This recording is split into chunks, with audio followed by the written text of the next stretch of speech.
You're listening to Whoa! Potluck.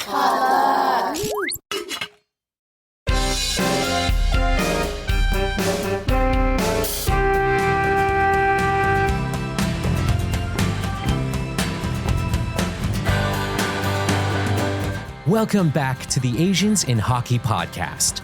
Once again, I'm your host, Nate Nickow. Now, I've got a lot to talk about in today's episode as we drop the puck on the 2026 calendar year, so I'm excited to jump into things today. But before we get started, I've got a few favors to ask of you. First off, if it's safe for you to do so, do you mind taking out your phone and just sending a link to this podcast to one or two of your friends? They don't even have to be hockey fans. If you've been following the show for a while now, you already know that this podcast isn't too in the weeds when it comes to hockey. At least, I hope it's not.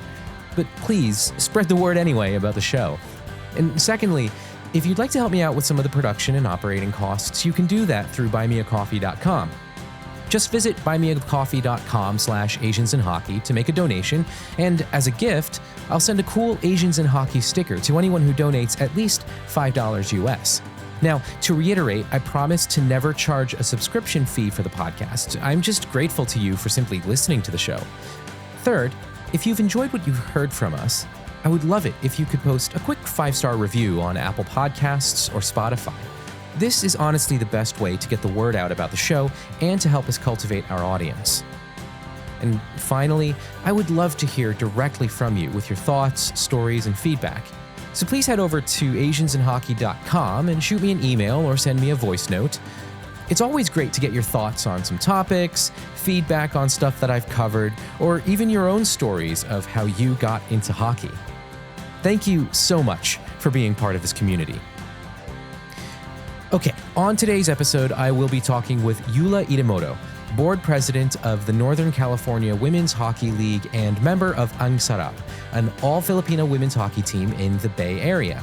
I had a great time chatting with Eula about her history with hockey and the importance of gender and racial visibility in this sport, so I hope you enjoy the conversation as much as I did. Also, the Olympic rosters for Team Canada men's hockey and Team USA's men's, women's, and para hockey have been announced, and I have a few thoughts to share about it. I'll, of course, be taking a look at a few key players in the NHL and PWHL and how things are looking for them so far this season. So all of that is coming up right after this.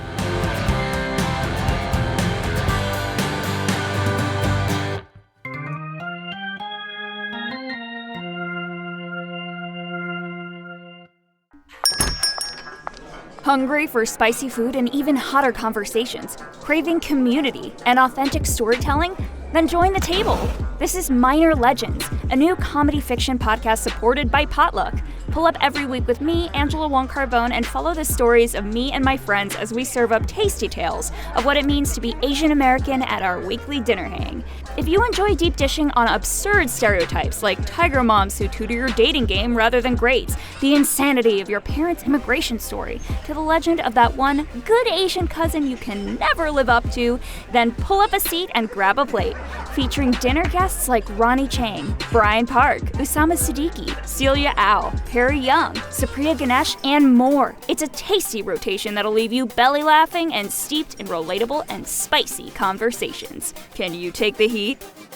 Listen now for free wherever you get your podcasts. Minasan, shinnen omedetou. Happy New Year, everyone. I hope you all had an amazing holiday season, whatever you celebrated. Mine was pretty busy with a lot of travel back and forth between Jersey and Montreal, but I got a decent amount of hockey watching in, though I sadly didn't get a chance to hit the ice myself for some puck. Now, I'm not a big fan of New Year's resolutions, but I do think I'd like to set myself a goal of getting at least a few shinny sessions or even some drop-in hockey in at some point during 2026. I think I only hit the ice like once or twice in 2025, so I want to try to increase that this coming year. Anyway, before we dive into real-life hockey talk, I would like to start the episode by getting into some fictional hockey talk, specifically heated rivalry. So last time I talked about heated rivalry, I had praised it for its representation of queer hockey culture. or lack thereof, I guess, while also kind of ribbing it for the way it was handling the romance between the two main characters. I lamented a little bit the fact that there wasn't really a whole lot of hockey in this hockey show, but I digress. While I loved the two characters, I did find their relationship a bit annoying in the first couple episodes. However, my tune has changed completely after watching the last few episodes, the last 3 episodes, I believe, and I have to admit that I found myself truly cheering them on. Their storylines really fleshed out and provided so much weight and context to who they are and why they act and communicate the way they do, which made me and my wife very sympathetic to both of those main characters. While the show is primarily focused on queer representation, I do want to voice my appreciation for the fact that the writers didn't shy away from one of the main characters' racial heritage and certainly opened the door for future conversations about Asian and mixed-race identity in hockey. I was also thrilled by the show's embracing of the bi or pan identity of another main character. As an Asian American who is also bisexual, I really felt seen by this show. I still wish there were a way to highlight these identities for younger children, but obviously that's not the point of Heated Rivalry. And I am optimistic that Heated Rivalry will open the door for more hockey media that represents a wide range of diverse people groups and identities. I was honestly kind of surprised by how much I ended up loving this show after watching the first couple episodes and not really getting into it then. If what I'm seeing on social media is any indication, a whole new crop of hockey fans is going to be joining the community as a result of the series. I do think it is kind of funny how the NHL is trying to get in on the Heated Rivalry craze right now, but no one's really buying it, at least from what I can tell. I mean, the league should really take a long look in the mirror and assess their own history with the LGBTQ plus community before making any attempt to win over new fans as a result of the show. So, after a full season of Heated Rivalry, what are my thoughts on the show? I loved it. And I highly recommend it to anyone and everyone. Now, of course, parental review is suggested because there are plenty of steamy sex scenes throughout the series. But I'm definitely looking forward to the already announced Season 2. All right, let's jump into some real-life hockey now. Kicking things off in Montreal. Nicole Gosling notched herself an assist in each of the last 2 games against the New York Sirens and the Minnesota Frost, giving her 2 points on the season so far. She's putting in some solid defensive minutes with over 20 minutes of ice time per game across her first 9 games this season. Vancouver's Anna Szegedy is still looking for her first point this season. Her ice time is somewhat limited, but as a rookie forward, that's to be expected. And staying in Vancouver, Katie Chan netted her first goal against the Ottawa Charge on December 16th. And she's averaging similar minutes to Szegedy also in her own rookie season. Switching gears over to the NHL, let's start once again in Montreal with captain Nick Suzuki, who was recently named to Team Canada's 2026 Olympic roster. Suzuki is having another high-performing season with 46 points in 42 games so far. His goal performance is a little on the lower end with just 14, but centering for Cole Caulfield and either Juraj Slafkovsky or Alexandre Texier would definitely skew someone's numbers in favor of assists rather than goals. Now, over in Utah, Kyler Yamamoto is having a quieter season with just 9 points in 26 games played so far, but he's dishing out the hits this season with 13. Down in Dallas, Jason Robertson is continuing his incredible performance with 24 goals and 25 assists for 49 points in 42 games thus far. The Pinoy powerhouse is leading the league in points, not only among players of Asian descent, but among all American players as well. He's playing well on both sides of the ice with a plus 17 rating, 16 blocks, and 25 hits, which might be a little bit low for his position, but I mean, come on, 49 points in 42 games. Heading up to Toronto, Jason's brother Nick is having a pretty respectable season so far with 20 points in 39 games this year, 9 of which are from goals. Now, right here in Newark, New Jersey, Jonas Siegenthaler is putting up some solid defensive numbers with 70 blocks and 61 hits. His offensive performance is quiet with just 4 assists for 4 points in 42 games, but he's not really out there for his offensive output. Siegs will likely be making an appearance at the Olympics this year, having been among the first named to Switzerland's preliminary roster for the Games. I don't believe Switzerland has announced their final roster just yet. Matt Dumba has only made 11 appearances for Pittsburgh this season, notching a goal and 2 assists for 3 points. He's getting decent minutes in the games he does appear in, though, despite his numbers being pretty quiet overall. Now, out in Los Angeles, Cody Ceci is putting up some pretty solid defensive numbers, despite being a -2 this season thus far. He's gotten 49 blocks and 19 hits in his 40 games, and has even notched a goal and 6 assists for 7 points in that stretch. Zane Parekh was recently loaned to Team Canada for the IHF World Juniors, and during the 11 games that he's played for Team Canada, he's really showing off why he was drafted 9th overall. While his performance in the NHL for Calgary was a little bit rough, for Team Canada, he's notched 5 goals and 6 assists for a point-per-game performance. Scratch that. At the time I'm recording this, the bronze medal game between Canada and Finland is going on, and he just netted a power play goal to give Canada the lead 3-2 and complete his point-per-game performance at 12 for 12 in the tournament. Moving on to Arshdeep Bains, who is making a name for himself over in Vancouver with a goal and 5 assists for 6 points in 26 games. His first goal this season came in a loss at Utah on December 5th.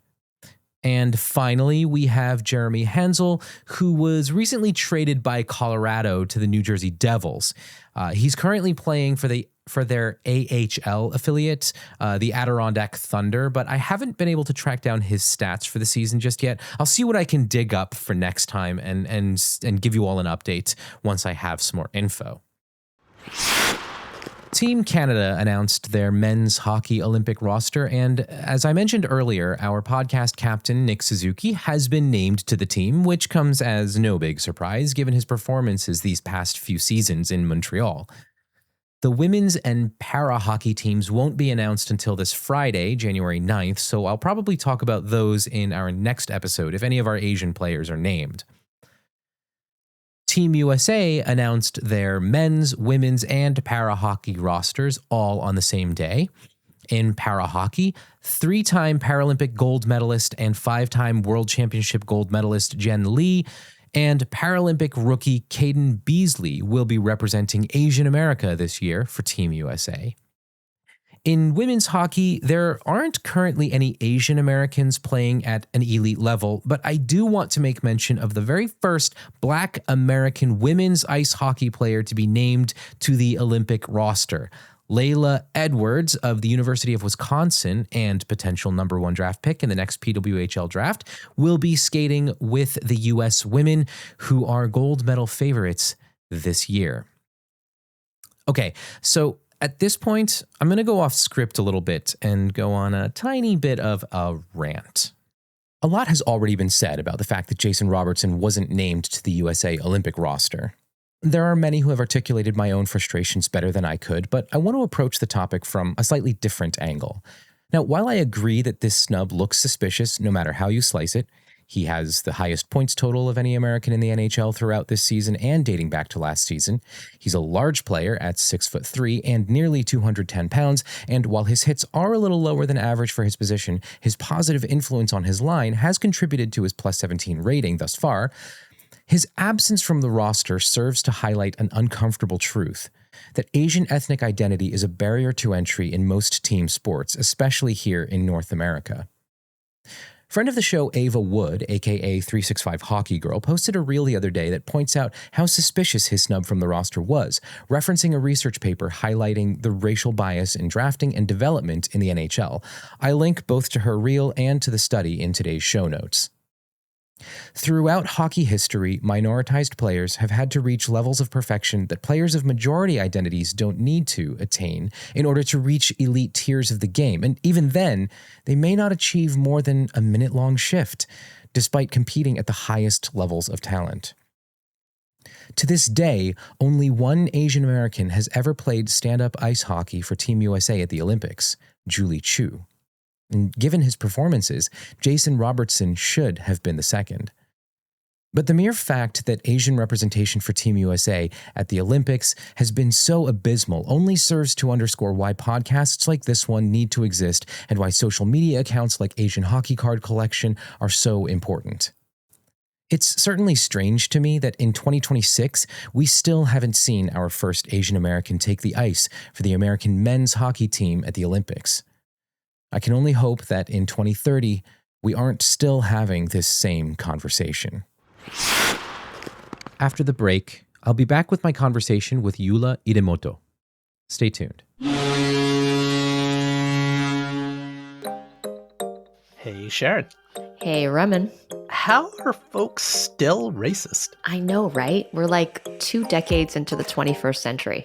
Yeah, and second question, where's my jetpack? Well, I can't help you there, but have I got a podcast for you. Modern Minorities is a show where each week my longtime pal Raman and I uncover common and uncommon truths that we all need to hear for our majority brains and ears. Yeah, Sharon and I have spoken to doctors, lawyers, directors, climate activists, angry Asians, athletes, chefs, writers. Folks who are Black, brown, gay, straight, and everything in between. Past guests have included comedian Margaret Cho, Southern Poverty Law Center journalist Geraldine Mariba, comics creator Jean Lun Yang, and many, many more. We've even talked about Ramadan, Black History Month, Kamala Khan, and Robin being queer. It's like we're trying to solve racism with the podcast. Challenge accepted. So check out Modern Minorities at modmypod.com or wherever you get your favorite podcasts. Remember, we're all modern minorities, but we're no one's model minority. Welcome back to the show. Our guest today is Eula Idemoto. Eula currently serves as the board president for the Northern California Women's Hockey League, a recreational league that promotes women's ice hockey in the San Francisco Bay Area. And it provides a place where members can skate and compete in a very fun, supportive, and inclusive environment. She also plays with Ang Sarap, an all-Filipino women's hockey team, also in Northern California. Eula, welcome to the Asians in Hockey podcast, and thank you so much for joining us today. Thank you. I'm so excited to be here. So let's start kind of at the beginning. Your own story. How did you get into hockey? What drew you to the sport in the first place? Yeah, I started kind of playing sports in high school. I started with field hockey and then lacrosse. I was a goalie. So just kind of wanted to get my feet wet with sports. It wasn't something historically in my family that we'd done. So just tried it out like junior year of high school. I was a pretty good goalie. So I was asked by the guys' roller hockey team to step in as a goalie. They needed a goalie. And I was game. Why not? I was a pretty good lacrosse goalie. I went into my first roller hockey game in high school level and let in 10 goals. Just did it, Oh, wow. But ultimately hooked. It was a really interesting experience, but loved being at the rink, loved the community there. It was a small little kind of hometown roller hockey rink in Marina. And just started playing as pretty close to an adult. I was 17 or 18, I think, when I started. And it was that. And then I've kind of played ever since. Nice. Yeah. So what kind of, you mentioned that you don't come from a sports or athletic oriented family. What were some of the family or even cultural expectations that you came up against in order to pursue playing hockey, particularly as an Asian woman? Yeah. So my background, I'm Filipino and Chinese, and my family came to the States. My father was in the Army, joined the U.S. Army. They're both Filipino, but not Chinese, but joined the U.S. Army. I was born in Germany, grew up in Japan, grew up in Virginia, so kind of grew up all over the place.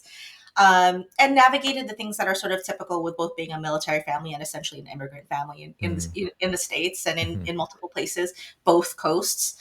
But yeah, I think I very keenly remember, going to my mom, telling her I was going to try roller hockey goalie. And she was sort of like, what is that? Like, there's not really like, in the Philippines, there isn't like this hockey culture, Right. especially then. And so, yeah, she was really supportive, which I was very fortunate, but definitely got some side eye at the beginning. When I started, she like went online and I guess bought me like a pair of street hockey goalie pads that you could like fold in half. They were not at all the kind of protection that I would need to play hockey, but she was sweet to try. So, some confusion, but ultimately kind of supportive. Definitely got the first talk of like, you're a straight A student. Why are you letting people throw pucks or balls at you? And so, yeah, I was fortunate that she was really supportive then. I was also, not only was I really one of the only like females playing, but I was really one of the only Asians playing as well. So there was this interesting sort of lack of representation and just kind of feeling like if I didn't do great, there wasn't like some high standard anyway. But it was really, the sport in and of itself, just, I got hooked. I loved playing hockey. I loved being out there. And it was a great community. So yeah, had to navigate some things with my family, but was fortunate enough that they kind of, suspended their disbelief for a little while and let me pursue it. Nice. So there's a couple of transitions in there somewhere because for starters, you speak of playing goalie, but the pictures that you've sent me of yourself, you're not playing goalie. Right.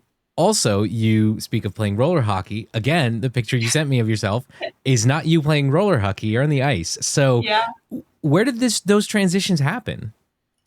Yeah, so I played roller hockey goalie for probably 7 or 8 years. Okay. And then when I came up to San Jose proper, I was living in Monterey at the time. There was just no ice in Monterey, When I came to San Jose, of course, the Sharks are here. The San Jose Sharks are here. Right. And so we, there's some strong kind of, there's a couple of rinks here, a presence. And so, yeah, I was a little reticent. I did really love my roller hockey. And it was like, do I want to do this other transition? As I mentioned, I started as an adult. And it was like, I kind of know what I know, but I pushed myself out. Also, my partner now also played ice. And so it was kind of an incentive to kind of get out there with him. Okay. So yeah, I made the transition over to ice. Really specifically, I started in co-ed and I didn't have so much fun. And then I was really fortunate to find the NCAHL, the Northern California Women's Hockey League, which was in existence at that time already. Okay. And yeah, found this really great, welcoming community. And then, yeah, after many years of playing goalie, I just, the body couldn't take it anymore. And so I was like, what would it feel like to score a goal? And so I went out, and that didn't really, so I'm actually a defenseman. So I kind of like, I found the middle ground. Yeah. Nice. Yeah. That's actually a whole lot of fun. I mean, for myself, like when I started playing beer league, I was playing defense because it just so happened I was the only person on my team who could backskate effectively. So if you're the only person on your, even though as a kid I had played up front, doesn't matter. There's no one else who can backskate. So you're back checking. It's you. Yeah. Exactly. Eventually though, I did join a team where there were a few other skaters who were at least as good as me, or if not better. So that let me go back up front because I feel so much more comfortable up there on the wing. There's less pressure for me too when I play forward. Yeah. For sure. I find that you pointed out something, that playing in co-ed leagues just didn't feel like a community. We had talked about this a little bit previously, but what kind of challenges do you think exist in those leagues? I've played in some co-ed leagues myself, and I do notice something about them that doesn't feel quite as inclusive as they could be. Do you have any thoughts as to what that is, or where you might be looking for better community? Why an all women's league might provide better community? If you have any thoughts about that, I realize that question is a little bit off script, but I thought we I could. have an answer. Yeah, I can think Cool. of a. Yeah. So, I mean, first blush, I also ran leagues when I played roller hockey. So I think it has something to do to like dry and sciencey and administrative in nature. When you have leagues like the San Jose League here, that's run out of Sharks Ice, you bring in a team. You bring in a group of folks, and that's who you skate with season in, season out. They, they're your folks. At smaller rinks, I've experienced, where they make the teams, you have captains and you draft. And in the women's league, that's also the format. You have captains and you draft against the pool of people. And so because of that format, you have a changing lineup. You get to skate with a lot of different people. You get, you have some buddies that you stick with or you might stay with. But Right. in general, that person who you were like facing off a lot against the season before that maybe you didn't like so much, you get to then like sit in the locker room with them the next season, get to know them a little bit more as a person. And then it doesn't feel so, it's more of a community because you get downtime with everybody in the league. Whereas, when I played in co-ed league, it was the format where you bring in your team and your team is just your team, season in, season out. And so, your team and, sometimes you get to know people on other teams, but generally it's just more kind of siloed. You hang out with your team, you guys go up to the bar together and whoever's there is there. But with the other kind of format where you're drafting and you're getting to kind of get folks to be on different teams, you're getting to meet different people, it just kind of naturally invites, opportunities to build relationships with folks that you didn't know before, and to build that community a little bit more broadly than with the other formats. So that's kind of what I've noticed anyway in the formats that I've skated in. Yeah, that's really interesting. I actually haven't had the opportunity to play in a draft league. I did play in a draft tournament, but it was just one weekend, which was a whole lot of fun. But that's another story. So what was it like finding community in hockey as an adult, and how did that shape your experience playing this sport? Yeah, I think with the NCAAHL specifically, because I had this experience in co-ed, which wasn't like really, really negative, but it just wasn't, quite frankly, it wasn't really fun. Like there was a lot of, I couldn't quite put my finger fully on it, but I liked getting to skate with my partner, which was like really, really great. But the mixed level, maybe the sometimes the level of competition, is very wide sometimes in house leagues. So I don't know. I never felt like I had a very many like fun games. They were competitive games, but were they like fun where we were like laughing or like enjoying our time in what is ultimately a recreational league? Was hit and miss, but with the women's league, and partially because of maybe the draft format, but really because of there's probably two things. In the Bay, there's it's a very like kind of transient population. You have people coming and going every couple of years, sometimes staying a long time, sometimes not, depending on jobs and school. And so part of that makes it feel like, it's we know that people kind of come and go, so we try to make folks feel welcome. We know what that feels like, and some folks are just really excited to find like an all women's league, coming to the Bay. And so, as the president, like when people come into the league, I talk to them, I email them, I welcome them in, I tell them about the league, invite them to our annual meeting or picnics and things like that to make sure that they feel like they're able to be a part of it. Or they feel included in the community. And then the other part of it is, I think, as a female in hockey, I think everyone has had some type of feeling of sort of being an other in the game, like the only woman on the team or the only woman at a practice, or for folks for our like LGBT community, talk to folks that are transgender and they had the experience of playing in one way and then another, and it maybe not feeling as welcoming after a transition. And so folks have had that experience in the NCAAHL, varying degrees. Yeah. And so I think because of that shared lived experience, when you come to the league, there's just a little bit more openness. There's a little bit more of this kinship around, feeling like another in hockey, which is a predominantly white sport and a predominantly middle or upper class sport, has multiple barriers of entry. And so, the community has experienced those things in multiple ways. And I think when we come together, it's just this largely unspoken, but very much so like affinity group, right? Of like we've all kind of felt that, and we don't want to replicate that or perpetuate that in the league, and we just support each other, having that shared experience. Yeah. Mm. So tell me about the NCWHL itself. How did this league come about? What is it like having an all women's recreational league in a sport that caters so heavily to men, like you were alluding to previously? But I guess primarily the league's story, if you could share some of that.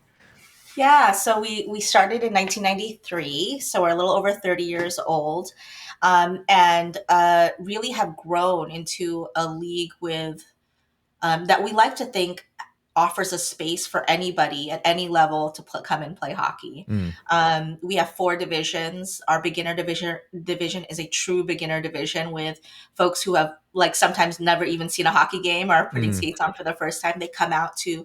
We have a program called Give Hockey a Try that we do twice a year. They come out, they get geared up. We give them gear. They get on the ice. They get to try it out, and then we offer them a pretty good discount for the season if they want to sign up and try it. Mm. And so we've been able to turn a lot of that's been a good program for us as far as getting brand new hockey players into hockey games and Mhm. playing. And so we have a spot for like absolutely true beginners, which I think is also can be rare in house leagues. Like even at the Yes. lowest Yes. levels, you have folks that are not beginners that are playing in the Mhm. lower levels, and Mhm.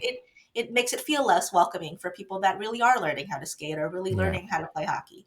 And so we're very quite serious about protecting our green division, our Mhm. beginner division, and making sure that folks that are there are really, at that level and know how to, you know, approach it that way. Like, we do have folks that have played in green for a long time, but, knowing that they're in a beginner level, they might be there in like a support capacity or Mm. whatnot. Mhm. And we monitor that pretty closely.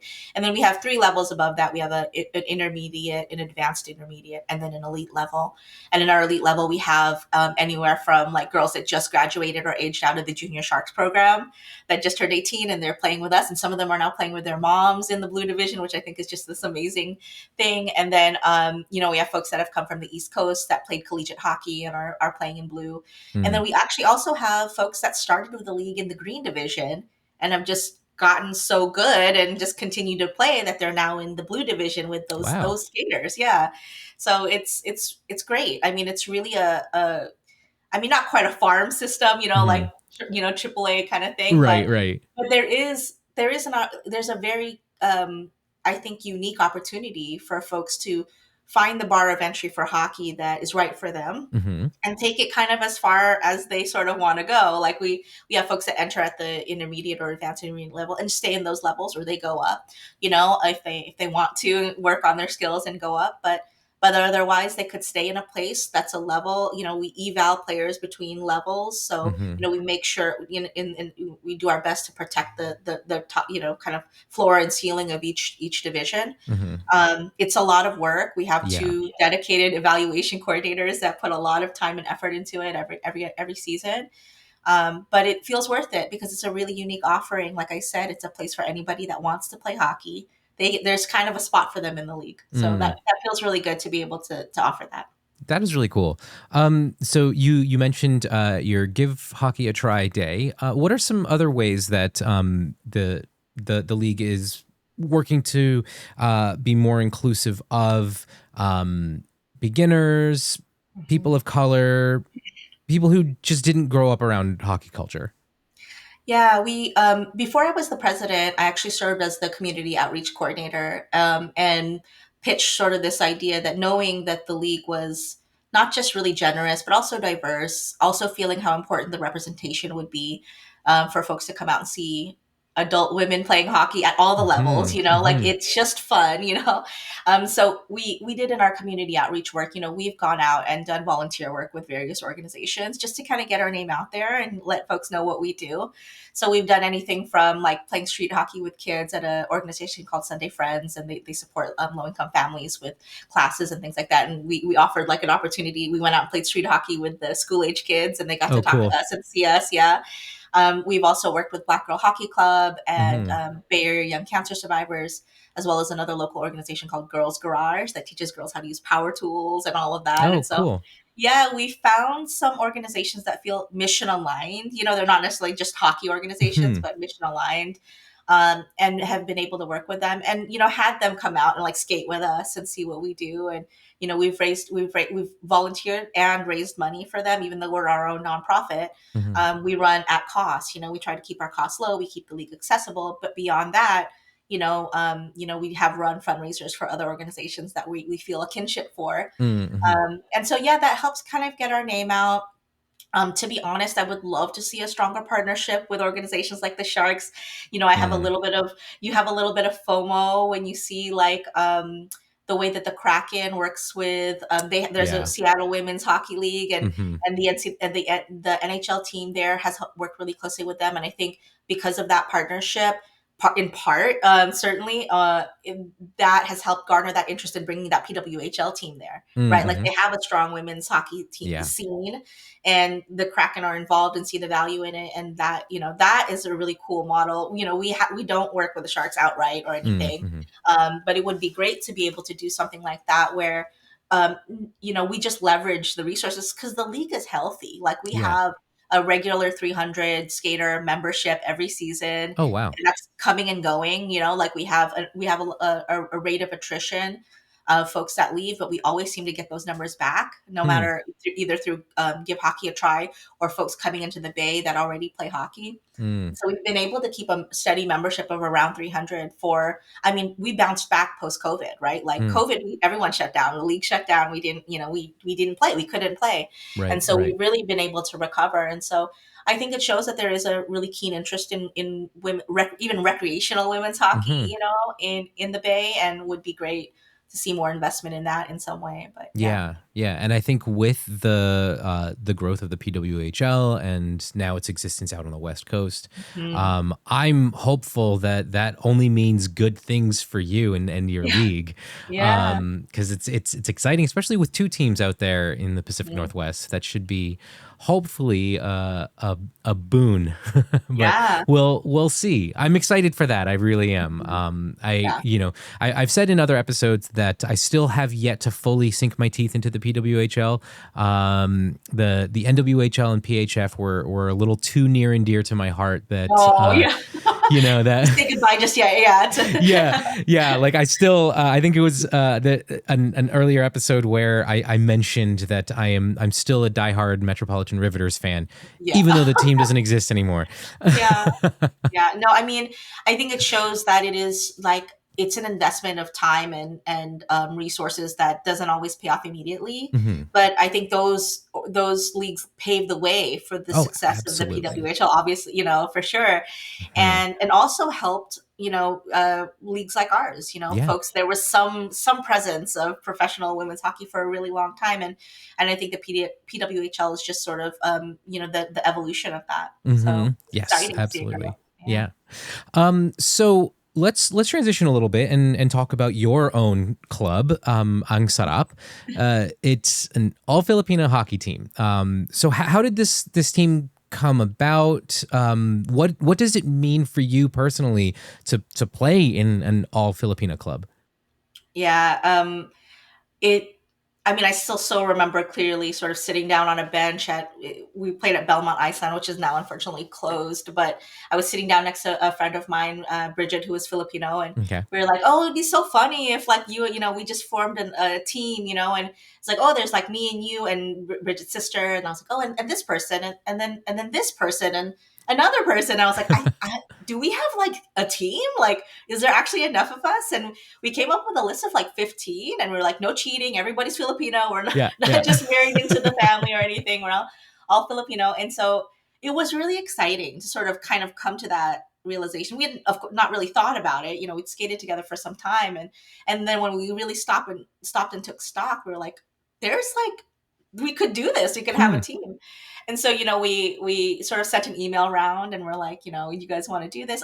Many of us had already played on club, like kind of club or travel teams Mhm. in separate ways. And so we had some of our allegiances of, teams that we'd already played with, but everyone was so excited to do this Ang Sarap thing and come together. Wow. So we were, when we got together and we were talking about names, and we were like, Sus Mariosep, which is like a Filipino, like kind of, oh my gosh, like, what is that going to be our team name? What's our team name? And we really found that we sort of laughed, but also gravitated towards Filipino food, which is like Mhm. something that is just culturally so important to us. So Ang Sarap, Mhm. which is, so delicious, so tasty. Yeah. Yeah. That became our team name. And we are every quarter we say either like lumpia, as our team like go Oh. like or pancit. Third period is our balut period, Oh, so nice, that we nice. can get us going, and if we're behind or to stay ahead or whatnot. So yeah, Nice. it was just this really sort of unexpected, quite frankly, like joyful, like realization that we could do this.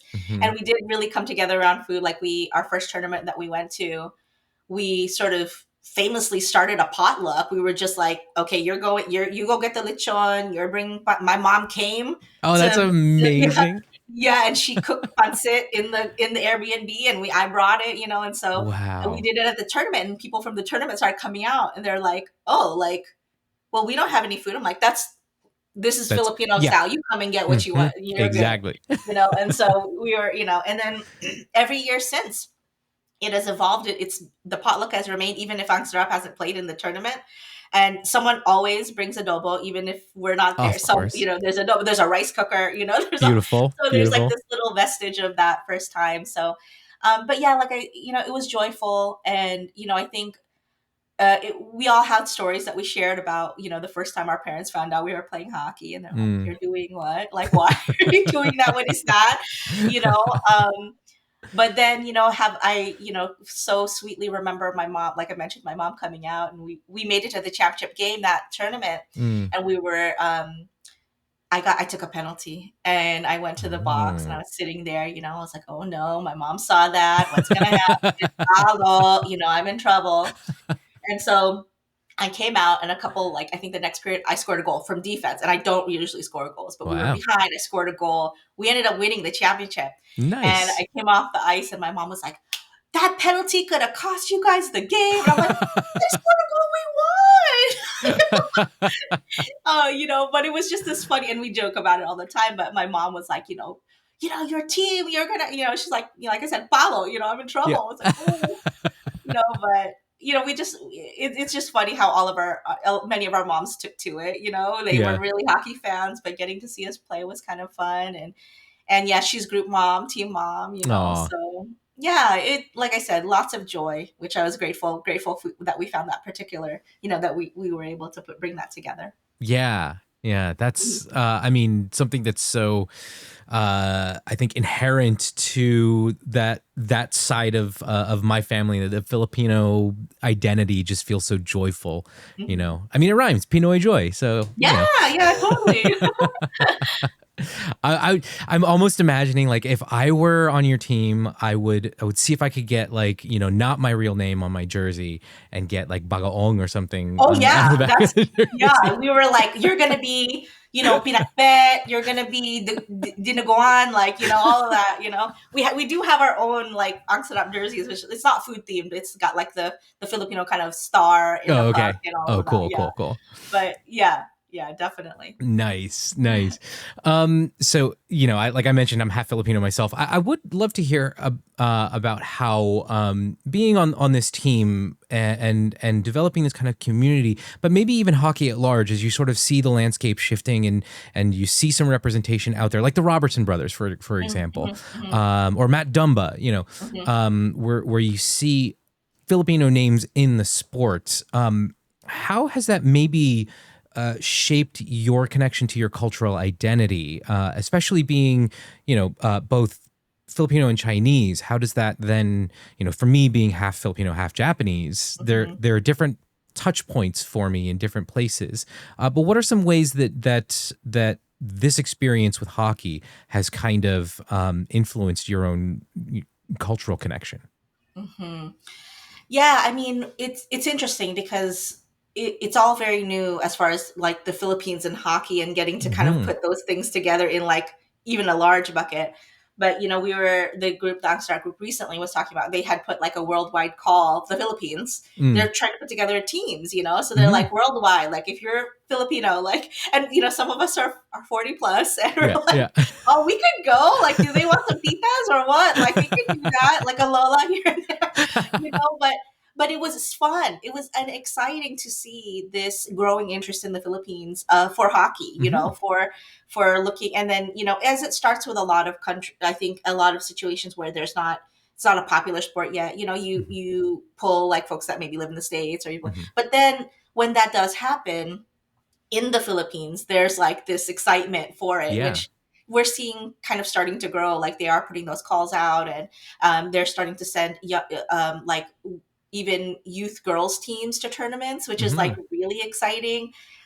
We got to play. I didn't go with Ang Sarap, but I did get to go and play hockey in Thailand once, and so it was really interesting to see the hockey scene growing there. We had teams from like Malaysia and Taiwan. There was a Taiwan-Singapore team. Wow. There was some teams from there was a team from Saudi Arabia and Abu Dhabi. It was a really and all women's teams in the women's tournament, and so just seeing that growth, and then paralleling that with like being Filipino and the growth of it in the Philippines, it's like so exciting to think one day in that Thailand, it's like called the Land of Smiles tournament. It's just kind of a fun regional tournament. Like one day, there could be a Filipino team there too, which is like really exciting to think about. So the growth has been awesome, and when I think about the role of like I mentioned, hockey is predominantly a white sport. I don't think there's any argument about that. Right. But getting to see that representation begin to happen, I think is really the start. That's one of the reasons why we, I personally would like encourage opportunities for folks to come out and see NCAAHL, because sometimes you just see a friend of yours skating and you're like, I could do that. And it's like, yeah. You totally could. And so for me, it's about the representation, and it starts somewhere, right? Like we're older, we're women playing in a rec league. We're not, but just getting to do it and talking about it and saying like this does happen, this does exist, I think helps open up the imagination about what it could be, what it could look like in hockey. So that's where it feels kind of exciting. Yeah, and also very exciting that the Filipino women's team won the Asia Cup not too long ago, which cool. is really, really cool to see the game growing and to see it becoming a part of other cultures that you would never imagine would have ice hockey. It's pretty wild. Yeah. Can you talk a little bit about what makes it so powerful or unique to play with other Asian women in this, very white dominated sport? And I say that with an asterisk because as many of us are aware, hockey didn't really start as a white sport. It just became a white sport over years of colonization. But maybe speaking more personally, what does it say to you on an individual level? And then maybe, if you want to speak more broadly, to be able to play with a group of all Asian women. Yeah. I mean, the first thing that comes out really is just an immense amount of privilege, quite frankly. Like, there are plenty of Filipino women who could for many circumstances and reasons wouldn't be able to play hockey. Right. And here I am I live in a progressive area in the Bay. It's a gift. And it is that. And, totally to your point about like colonization and how it has become normalized that it's a white sport, but it wasn't really. And so, we all not live or work, but we play in that system, right? That this is what we do for recreation. But it's true. It has become so, prevalent that I didn't even question. I'm like, yeah, it's a white sport, but yeah, absolutely. Right. Historically, it is not that. Yeah. And so for me, I think, like I said, privilege. Like I remember going back to the Philippines when I was 19 and I had just started playing hockey.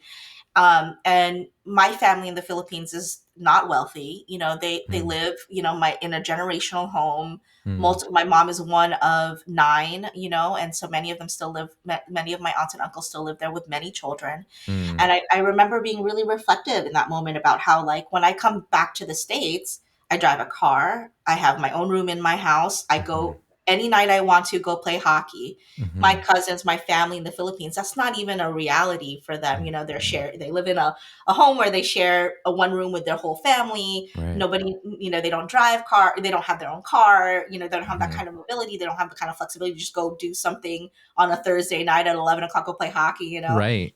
And so, you know, the question is like really recognizing the privilege that I kind of do have, as much as it has felt like a challenge. It's also, you know, like I mentioned, when we had that moment with my friend, we were looking around and seeing like, you know, it is a privilege to be able to play, as far as like the reality of other people, you know, probably other people in different circumstances. Mhm. And so, yeah, I had to sit with that, I think, a little bit, but yeah, it's we're fortunate to get to do it in kind of a unfortunate way, right? Yeah. Like it shouldn't be that we're lucky to get to do it, but it's true because of the Mhm. barriers that exist around hockey, not just like literal barriers like location or finances, but sort of social and like yeah, expectation. I guess social is the right word.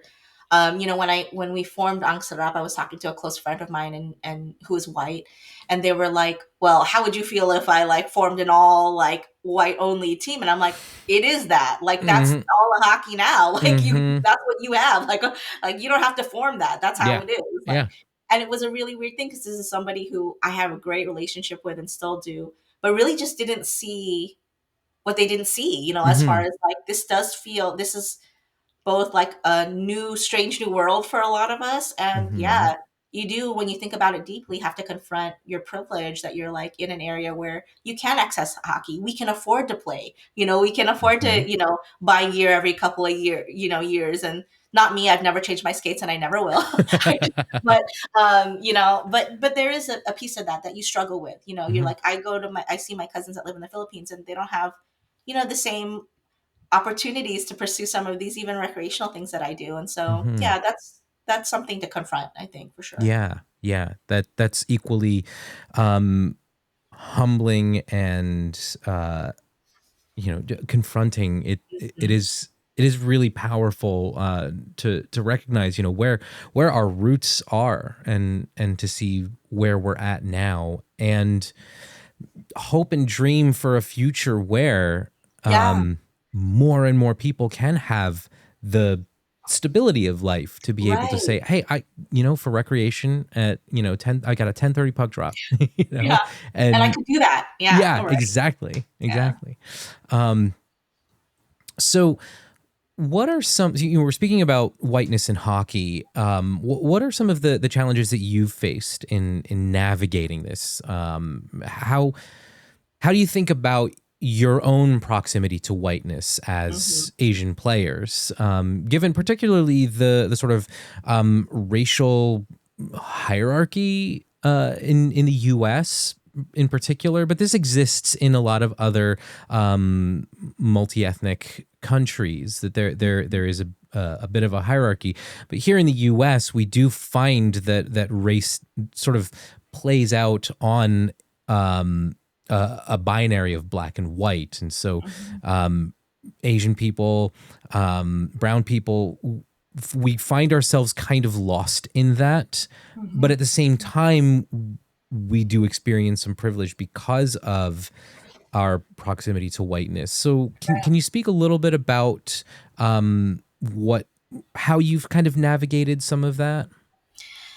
Yeah, I think hockey is sort of like I guess my experience in hockey is a little bit of a proxy in that, like, when you come, I can speak a little bit, I think I would speak probably more to the immigrant part of it, like Mm, coming into the country and, that sort of, I don't love the word assimilation, but that feeling mm, that you get as you come into the States and you're like, well, I need to speak English well. Like I'm aware for myself that in many ways I could be white presenting in the way that I speak. I have like sometimes a mm. Valley girl thing that happens. And it's like, so I think even before hockey, right, there's like this feeling as you come as an immigrant, you're like, how can I not stand out for like Mm, my baguong or whatever that you mhm, have, and how do I just sort of like start to figure out how to exist in like this society, this culture, wherever you are. And even with that, even coming to, I came to the States really when I settled in was here in the Bay, which is very diverse and a very, very progressive area, but still figuring out navigating that.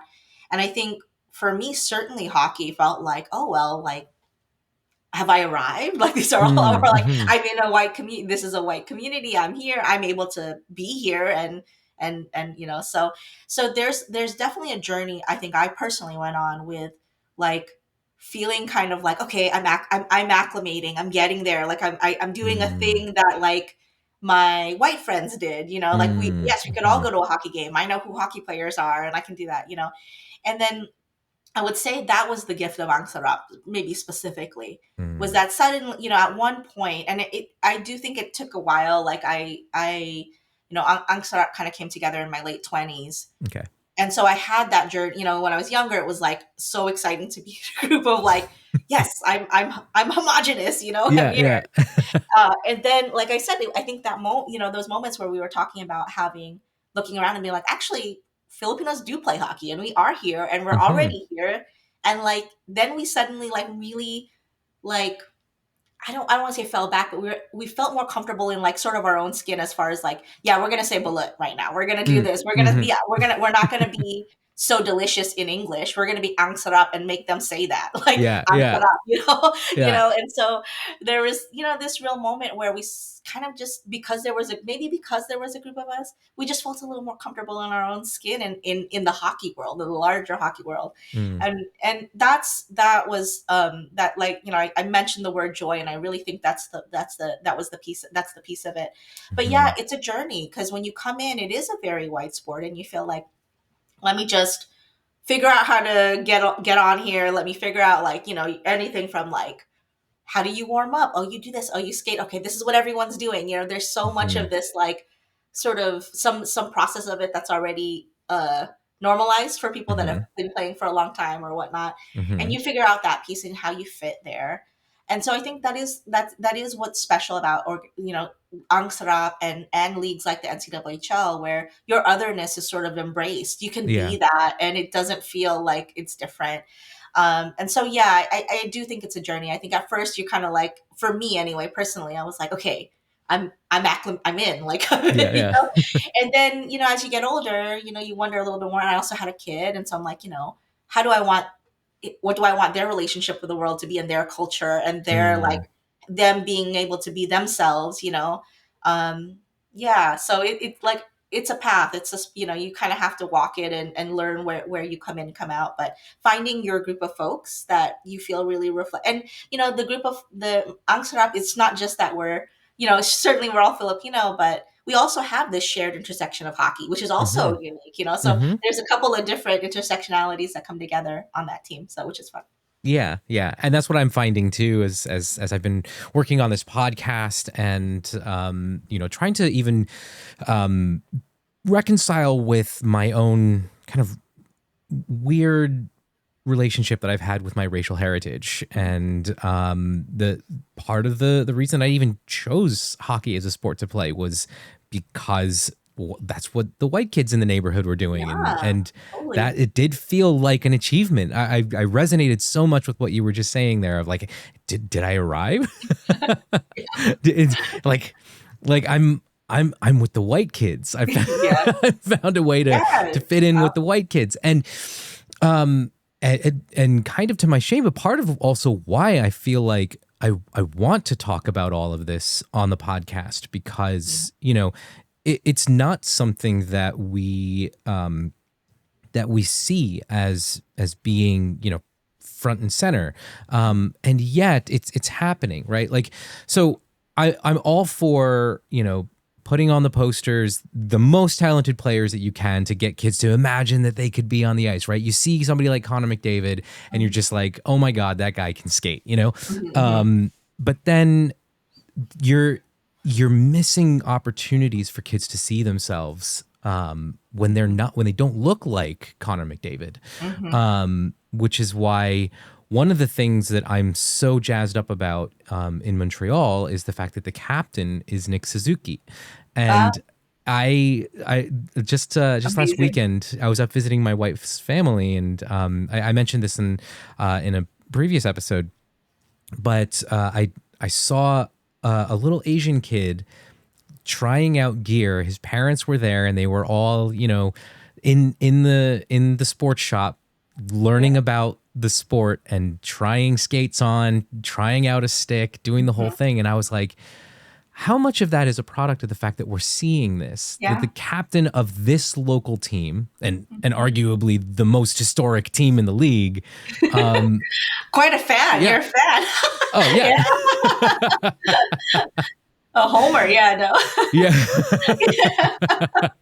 No, I mean, it is so true. Like, I referenced representation a few times, and that can look like even in the women's league, like, we're a rec league hockey. You're not coming in and seeing people like doing crazy dangles. And Right. sometimes you got some really good skaters. I don't want to say, but just seeing women on the ice and having fun and saying like, there's all of the things that, you shared with like young kids coming up and seeing the representation. But even like, amongst our own community of saying like, I can be 40 and start a sport, I can be 40 and start at the beginning and learn. And, just how important and inviting that is to folks that have maybe often felt on the outskirts or maybe really wanted to do something, but just didn't see like themselves doing it. But then you go out there and you see other individuals, 40-year-old individuals trying it for the first time. Like, okay, what's the worst that could happen? So that representation is like, happens in so many different ways and is important I think in so many ways. And I've always thought that if somebody doesn't quite understand the importance of representation and seeing someone, it's just because they've always seen themselves. They've never known what it's like to not see yourself as an astronaut or teacher or hockey player. And so when you see it for the first time and you've never seen it before, it is so powerful. Yeah. So I think for folks that don't know how powerful that is, that's probably a gut check time that you've just never not been represented in those seats. So yeah. I love that. That's so important. But before we wrap up, I do have a couple questions to ask you. First of all, what advice would you give to other Asian women or to some Filipino kids, or as you were mentioning, people above 40 who are curious about hockey, but they don't see themselves represented in it, like you were just saying? Yeah. I mean, at a certain point, most of us aren't making it to the NHL, or the PWHL. So I would say there's just no harm in trying and getting out there and giving it a go. Know that there's others like you out there, even if they might not be right next to you, or even, you don't see them quite on the rink. There's definitely people thinking the same thought, wanting to get on the ice, wanting to give it a try. I just would, again, to the point of representation, that's why it's so important. Even if you don't see it right in front of you, knowing about leagues like the NCAA, knowing about other rec leagues, or like just other more open places to play hockey, like it happens. And so I think normalizing it is an important part. And getting out there and getting on the ice, there's nothing like it, and maybe you find out you don't like it, and that's also important. But yeah, exactly. And just, I think the more, podcasts like this, the more visibility there is, the more it feels like a part of our fabric in hockey. And I think that's what needs to grow, and I think when you see that, if you're interested in getting in, it's like, you just give it a try. And, I just think you're not alone in that boat at any rate. I would say to anybody, it's like, you're not alone. There's many, many people wondering about getting on the ice, and why not you, so. Yeah. I mean, we all started at some point asking that question. Totally. Whether we asked that question at 6 years old or asked that question at 45 years old. Yeah. So let's do a little bit of a rapid fire round. Let's see. Let's go with who's on your pregame playlist? Run the Jewels. Oh, okay, cool. What is your go-to pregame meal, or is there a certain item that has to be eaten before a game? No, I'm terrible actually about eating anything before games. I'm lucky if I brought water to the game. Ooh. And everyone that plays with me will know that. Yeah, I think after I had my kid, I bought water to the bench maybe for 3 games, and everyone was like, what, is this a new Eula? Like, I'm like, I just had a kid, I need to stay hydrated. And then after 3 games, I never did it. No! Oh my God, that's awful. I know. You gotta stay hydrated. I know. Oh my God.